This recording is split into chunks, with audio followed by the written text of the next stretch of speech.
Hi, so our project is a card counter. So it is a TinyML model that keeps track of the running count of cards, so it knows when the card stack is more favorable for the player versus the dealer. And it does that by classifying cards into 3 batches, high, low, and medium. And then it adjusts the running card count and then tells the player to bet when the card count is favorable.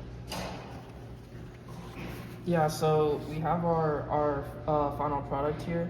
So the hardware components are the LCD screen as well as it's using the camera to do the detection, and we're also printing over serial. So how it works is it waits for a user input to take a picture of the card and then split it into chunks of 100 by 100 pixels and then scans it for the middle chunk to try to detect the card in the middle.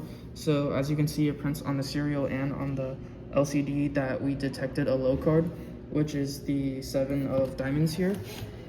And then we can try again and see what happens as the player goes on. So we'd hold the camera over and take another picture, wait for it to classify, and depending on if it's a low, medium, or high card, it will.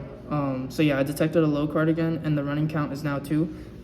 We can also see that it's giving advice to the user to keep holding.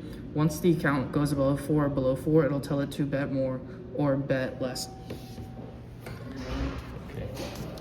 So a rough overview of our pipeline for data processing. We have this Python app that loads an HTML doc, and then it lets you take pictures with the Shout ESP, and then you can classify the mini pictures. So then we use chunks